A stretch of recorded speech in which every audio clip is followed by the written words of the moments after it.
भारत माता की, भारत माता की, भारत माता की। वंदे वंदे वंदे। हनुमत धाम के बजरंग बली की, हनुमत धाम के बजरंग बली की। जय श्री राम, जय जय श्री राम। मंच पर उपस्थित उत्तर प्रदेश सरकार के वित्त और संसदीय कार्य विभाग के मंत्री श्री सुरेश खन्ना जी, प्रदेश सरकार के लोक निर्माण विभाग के मंत्री और पीलीभीत संसदीय सीट से भारतीय जनता पार्टी के प्रत्याशी के रूप में जिन्होंने जोरदार चुनाव लड़ा है, ऐसे श्री जितिन प्रसाद जी, भारतीय जनता पार्टी के प्रदेश के उपाध्यक्ष विधान परिषद सदस्य श्री संतोष सिंह जी, पूर्व मंत्री और क्लस्टर प्रभारी सुरेश राणा जी, लोकप्रिय सांसद और इस क्षेत्र से पुनः प्रत्याशी बनाए गए श्री अरुण सागर जी, जिलाध्यक्ष श्री कृष्णनंद मिश्र जी, लोकसभा के प्रभारी रामगोपाल मिश्रा जी, जिला पंचायत अध्यक्ष श्रीमती ममता यादव जी, महानगर अध्यक्ष शिल्पी गुप्ता जी, विधायक कटरा श्री वीर विक्रम सिंह जी, मान्य विधायकगण श्री चेतराम जी, हरिप्रकाश वर्मा जी, श्रीमती सोलोना कुशवाहा जी, विधान परिषद सदस्य डॉक्टर सुधीर गुप्ता जी, लोकसभा के संयोजक अरुण गुप्ता जी, अध्यक्ष जिला सहकारी बैंक श्री धर्मेंद्र प्रताप सिंह राठौर जी, महापौर श्रीमती अर्चना वर्मा जी और भारतीय जनता पार्टी के हमारे सभी पदाधिकारी और उपस्थित बहनों और भाइयों, काकोरी ट्रेन एक्शन के महानायक पंडित राम प्रसाद बिस्मिल, अस्फाउल्लाह खां और ठाकुर रोशन सिंह की इस पावन धरा को मैं नमन करते हुए, इस भीषण गर्मी में भी आप इस जनसभा में आए हैं और लोकतंत्र को पुष्ट करने के लिए, मजबूत बनने के लिए, अपनी सहभागिता के लिए मोदी जी के विकसित भारत की संकल्पना को साकार करने में अपना योगदान दे रहे हैं। इसके लिए बहनों और भाइयों, मैं आप सबका हृदय से अभिनंदन करता हूं, स्वागत करता हूं। बहनों और भाइयों, जब मैं यहां आ रहा था तो मैं देख के भौचक था कि शाहजहांपुर एक ऐसा जिला है जहां लाड साहब का जुलूस भी निकलता है और वहां पर ने लाड साहब के जुलूस का बड़ा अच्छे ढंग से स्वागत करते हैं, मैंने सुना है। और खन्ना जी कहीं भी हो, लेकिन लाड साहब के जुलूस में भाग लेने के लिए जरूर आते हैं। लेकिन बहनों और भाइयों, अभी भी खुदागंज और अल्लाहगंज जैसे कस्बे भी यहां पर हैं और इसीलिए मैं आप सबका आह्वान करने के लिए आया हूं। मोदी जी ने कहा है ना, आजादी के अमृत महोत्सव के मुख्य समारोह को संबोधित करते हुए उन्होंने पंच प्रण की बात की। पंच प्रण में गुलामी के अंशों को समाप्त करना और विरासत का सम्मान करना। हमें भारत और भारतीयता पर गौरव की अनुभूति होनी चाहिए। भारत के विकास को हम लोग मन वचन कर्म से आगे बढ़ाने का कार्य करेंगे और अपनी विरासत का सम्मान भी करेंगे। अयोध्या में राम मंदिर का निर्माण हो, काशी में काशी विश्वनाथ धाम का हो, या फिर शाहजहांपुर में अमर शहीदों का भव्य म्यूजियम बनाने का कार्य हो, या फिर शाहजहांपुर के हनुमत धाम में विराट बजरंग बली की प्रतिमा को स्थापित करने का कार्य हो, ये सभी विरासत का सम्मान है। और बहनों और भाइयों, उसी विरासत के सम्मान के साथ जोड़ने के लिए आज ठाकुर रोशन सिंह की इस पावन धरा पर, अमर शहीद ठाकुर रोशन सिंह की इस पावन धरा पर आकर के इस धरा को नमन करने का मुझे सौभाग्य प्राप्त हो रहा है। मैं इसके लिए आयोजकों को हृदय से धन्यवाद देता हूं और आप सबके आगमन के लिए भी आपका मैं अभिनंदन करता हूं। बहनों और भाइयों, मैं आज से लगभग 5 वर्ष पहले इस धरती पर आया था। मैं यहां आया था, तब ठाकुर रोशन सिंह के नाम पर एक महाविद्यालय के निर्माण के कार्यक्रम को हम लोगों ने आगे बढ़ाया था। बहनों और भाइयों, इन शहीदों के शौर्य और पराक्रम का, उनके त्याग और बलिदान का परिणाम है कि आज हम सबको आजादी मिली है। इस आजाद भारत में हम अपने अनुसार योजनाएं बना पा रहे हैं, बिना भेदभाव के समाज के हर तबके को सम्मान मिल पा रहा है, कोई भेद नहीं है। गांव हो, गरीब हो, किसान हो, नौजवान हो, महिलाएं हो, सबको बराबर सम्मान प्राप्त हो रहा है। इन महानायकों के कारण आज भारत दुनिया का सिरमौर मोदी जी के नेतृत्व में बनता हुआ दिखाई दे रहा है। वह सपना जो हमारे शहीदों का था, जो बलिदानों का था, क्या कहा था पंडित राम प्रसाद बिस्मिल ने? यही तो कहा था जब फांसी हो रही थी। जेलर ने पूछा था, क्या अंतिम इच्छा है? लोग मानते हैं कि भाई किसी को अगर हम फांसी दे रहे हैं, उससे पूछेंगे अंतिम इच्छा, वो कहेगा साहब मुझे छोड़ दो, वो एक बार माफ कर दो। उन्होंने कहा नहीं, हरगिज नहीं, मैं अंग्रेजों से माफी नहीं मांगूंगा। उन्होंने कहा था, मुझे तो एक ही इच्छा है, एक ही इच्छा है मेरी कि मैं बार बार भारत की धरती पर जन्म लूं और जब भी मेरा जन्म हो वह मातृभूमि के लिए समर्पण का हो, मातृभूमि के लिए बलिदान का हो। यही तो कहा था राम प्रसाद बिस्मिल ने। इसी बात को लेकर के आज हम सब आपके बीच आए हैं और यही ठाकुर रोशन सिंह ने कहा था, यही अस्फाउल्लाह खां ने कहा था। बहनों और भाइयों, एक तरफ इन क्रांतिकारियों का, महाराणा प्रताप से, छत्रपति शिवाजी महाराज से, गुरु गोविंद सिंह जी महाराज हो, महारानी लक्ष्मीबाई हो, मंगल पांडे हो, एक लंबा इतिहास है भारत की आजादी के इन नायकों का, जिन्होंने बिना रुके, बिना डिगे, बिना थके और बिना अपने संकल्प से डिगे भारत की स्वाधीनता के लिए लोग लड़ते रहे, लगातार लड़ते रहे। जब लोग मानते थे कि अंग्रेजों के कार्यकाल में कभी सूर्य अस्त नहीं होता, लेकिन इनका संकल्प था कि हम अंग्रेजों का सूर्य अस्त करके रहेंगे और भारत की स्वाधीनता का सूर्योदय होगा। और बहनों और भाइयों, आज उसी नए भारत में हम लोग जन्म लेकर के अपना कार्य कर रहे हैं। एक तरफ भारत के इन अमर बलिदानियों के प्रति श्रद्धा और सम्मान का भाव रखने वाली भारतीय जनता पार्टी है और दूसरी तरफ कांग्रेस समाजवादी पार्टी का इंडी गठबंधन। आपने देखा होगा, अभी 2 दिन पहले समाजवादी पार्टी ने मैनपुरी में राष्ट्र नायक महाराणा प्रताप की प्रतिमा को पवित्र करने का प्रयास किया। समाजवादी पार्टी के गुंडे मूर्ति के ऊपर चढ़ते हैं, मूर्ति में महाराणा प्रताप के आन मान शान के प्रतीक भाला को तोड़ने का प्रयास करते हैं, मूर्ति को पवित्र करते हैं,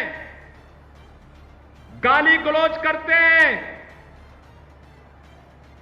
इन अकबर और औरंगजेब की औलादों को बताया जाना चाहिए, ये नया भारत है। इस नए भारत में राष्ट्र नायकों का अपमान भारत स्वीकार नहीं करता है, नहीं करता है। ऐसे ही समाजवादी पार्टी के गुंडों ने भारत के संविधान के शिल्पी बाबा साहब डॉक्टर भीमराव अंबेडकर की प्रतिमा को भी अपवित्र करने का प्रयास किया। बहनों और भाइयों, अभी भी कभी कभी मुझे लगता है कि कानून का राज स्थापित करने के बाद भी जब चुनाव आते हैं तो इन गुंडों की गर्मी चढ़ने लगती है। ऐसे लगता है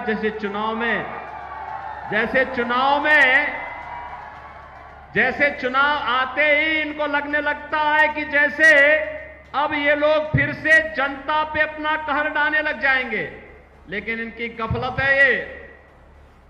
भारतीय जनता पार्टी जनता जनार्दन के आशीर्वाद से उनकी सेवा करते हुए प्रधानमंत्री मोदी जी के नेतृत्व में लगातार कार्य कर रही है और चुनाव परिणाम आएंगे, गुंडों की गर्मी भी धीरे धीरे करके अपने आप शांत होती जाएगी।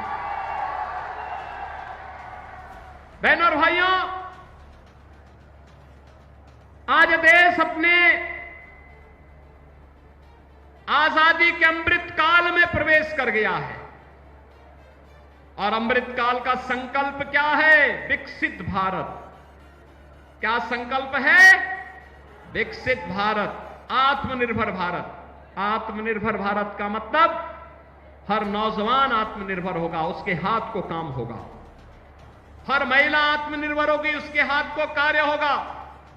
हर किसान आत्मनिर्भर होगा, उसके हाथ को कार्य होगा और खुशहाल होगा। हर हस्तशिल्पी के हाथ को कार्य होगा, उसका जीवन खुशहाल होगा, उसके बच्चे खुशहाल होंगे। हर श्रमिक खुशहाल होगा, उसके बच्चे खुशहाल होंगे, उसके बच्चे भी अच्छे स्कूलों में पढ़ पाएंगे, जैसे हम लोगों ने अटल आवासीय विद्यालय बनाए हैं। बहनों और भाइयों, और जब आत्मनिर्भर भारत होगा, वही आत्मनिर्भर भारत विकसित भारत की संकल्पना को साकार करेगा। और हमारी पीढ़ी सौभाग्यशाली है, हमने इस विकसित भारत की संकल्पना को साकार होते हुए हम देख रहे हैं। आपने देखा होगा कैसे मोदी जी के नेतृत्व में 10 वर्ष में भारत बदला है। 10 वर्ष पहले की कल्पना करिए, क्या था भारत? नौजवान पलायन करता था, किसान आत्महत्या करता था, गरीब भूखों मरता था, बीमार चिकित्सा सुविधा के अभाव में मरता था। किसी के पास दवा नहीं है, किसी के पास दवा का पैसा नहीं है, कहीं डॉक्टर नहीं है, कहीं चिकित्सालय नहीं है। और आज नए भारत में हाईवे है, रेलवे है, एक्सप्रेसवे है। खन्ना जी और जितिन जी और हमारे विधायकगण तो एक्सप्रेसवे को इसी हरदोई, इसी शाहजहांपुर होते हुए लेके जा रहे हैं। और इस एक्सप्रेसवे में एक एयर स्ट्रिप भी बनने जा रहा है। अगर बाई चांस कभी किसी दुश्मन से युद्ध करना पड़े तो भारतीय वायुसेना के विमान इसी एक्सप्रेसवे पे उतर करके यहीं से फिर दुश्मन के देश पर हमला करने की तैयारी करेंगे। यही शाहजहांपुर में होने जा रहा है। बहनों और भाइयों, आपने देखा होगा विकास के कार्य किस रूप में आगे बढ़ रहे हैं। खन्ना जी भी नई योजनाओं को लेके आते हैं, जितिन प्रसाद जी नई योजनाओं को लेके आ जाते हैं, जेपीएस राठौर भी नई योजनाओं को लेके आते हैं, हमारे सांसद, हमारे विधायक, ये सभी लोग लग करके विकास की इस मुहिम को तेजी के साथ आगे बढ़ा करके नए भारत का नया उत्तर प्रदेश है, तो नया उत्तर प्रदेश का नया शाहजहांपुर भी आज हम सबके सामने देखने को मिल रहा है। बहनों और भाइयों, उसी नए भारत में दुनिया में सम्मान, राष्ट्रीय सुरक्षा पुख्ता, अब तो पटाखा भी जोर से फट जाएगा ना तो पाकिस्तान सफाई देता कि भैया मेरा योगदान नहीं है, मैंने नहीं किया है, मैं नहीं किया हूं, मेरा कोई लेना देना नहीं। क्योंकि से मालूम होता, उसको ये पता है कि अगर देर कर दिया तो कहीं लेने के देने ना पड़ जाए फिर। क्योंकि ये नया भारत है, छेड़ता नहीं है, लेकिन कोई छेड़ेगा तो फिर छोड़ता भी नहीं है। और इसीलिए इस नए भारत में आज हम सब रह रहे हैं। गरीब कल्याणकारी योजनाओं को देखो ना, 80 करोड़ लोग फ्री में राशन प्राप्त कर रहे हैं। कांग्रेस और सपा की सरकार के समय लोग भूख से मरते थे। 50 करोड़ लोगों का जनधन अकाउंट खुल गया है। 60 करोड़ लोगों को 5 लाख रुपए की स्वास्थ्य बीमा का कवर मिल रहा है। 12 करोड़ किसान सम्मान निधि का लाभ प्राप्त कर रहे हैं। 12 करोड़ गरीब घरों में शौचालय बन गए हैं। 10 करोड़ गरीब घरों में उज्ज्वला योजना का रसोई गैस का सिलेंडर पहुंच गया है। और हमने तो यूपी से भी व्यवस्था की है, होली और दीपावली में एक एक सिलेंडर, भरा हुआ सिलेंडर फ्री में उपलब्ध करवाएंगे। 4 करोड़ गरीबों के मकान मिल गए हैं। और मोदी जी ने कहा है, जितने भी गरीब हैं, जितने भी पात्र लोग हैं, जिनके घर में रसोई गैस का सिलेंडर नहीं है, उन सबको हम फ्री में सिलेंडर का कनेक्शन देंगे। और जिनके घर नहीं, उनको एक एक मकान भी उपलब्ध करवाएंगे। आप भी अपने तरीके से घोषणा करके आइए, मोदी जी का प्रतिनिधि बनकर के, योगी जी का प्रतिनिधि बनकर के आप भी गांव गांव में बोल दीजिए, जिसके बाद मकान नहीं उसको मकान मिलेगा। आश्वस्त कर दीजिए। बहनों और भाइयों, जहां यह कार्य है, वहीं साथ ही साथ अयोध्या में रामलला भी आ गए। कांग्रेस क्या कहती थी? कहते थे राम तो है ही नहीं। समाजवादी पार्टी के लोग क्या कहते थे कि परिंदा पर नहीं मार सकता। अरे कल ही प्रधानमंत्री मोदी जी अयोध्या आए थे, आपने देखा होगा, लाखों लोग उमड़े थे, लाखों लोग आए थे और सभी लोग मोदी जी का अभिवादन कर रहे थे। और सभी लोगों के स्वर, मुंह में एक ही स्वर था, तो सब लोग कह रहे थे जो राम को लाए हैं हम उनको लाएंगे। यही तो शाहजहांपुर के अंदर भी है ना, यही तो शाहजहांपुर में भी है ना। शाहजहांपुर भी यही सोचता है। तो बहनों और भाइयों, रामलला अयोध्या में 500 वर्षों के बाद फिर से विराजमान हो गए हैं। भगवान राम ने अपनी इस बार होली भी मनाई और अपना जन्मदिन भी मनाया अयोध्या में। और जन्मदिन के दिन तो भगवान सूर्य ने प्रभु राम का सीधे सीधे सूर्य तिलक किया। यह भी दृश्य आपने देखा होगा। बहनों और भाइयों, हमारी पीढ़ी कितनी सौभाग्यशाली है, जिस शुभ कार्य को कई पीढ़ियां नहीं देख पाई, उस शुभ कार्य को हमारी पीढ़ी देख रही है, अपनी आंखों से देख रही है, महसूस कर रही है, उसके साथ सहभागी बन रही है। इससे ज्यादा सौभाग्य और क्या हो सकता है? बहनों और भाइयों, इसीलिए तो रामप्रसाद बिस्मिल ने कहा था कि इस भारतवर्ष में 100 बार मेरा जन्म हो, कारण सदा ही मृत्यु का देशोपकारक कर्म हो। और मुझे लगता है कि ये पंडित रामप्रसाद बिस्मिल और ठाकुर रोशन सिंह का यह संकल्प आज साकार हो रहा है। और उससे संकल्प करने के लिए आज हम आपके बीच आए हैं। भारतीय जनता पार्टी ने श्री अरुण कुमार सागर को फिर से अपना प्रत्याशी बनाकर के आपके बीच उतार के भेजा है। बहनों और भाइयों, वे भारतीय जनता पार्टी के प्रत्याशी हैं। कमल चुनाव चिन्ह पर पड़ने वाला एक एक वोट ये सीधे मोदी जी के खाते में जाएगा। मोदी जी को तीसरी बार देश का प्रधानमंत्री बनेगा।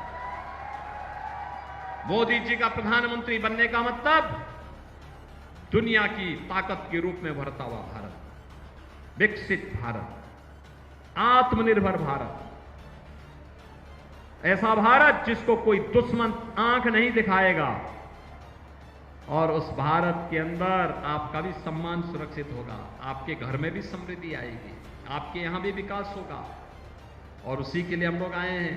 अरुण कुमार सागर को भारतीय जनता पार्टी ने अपना प्रत्याशी बनाया है।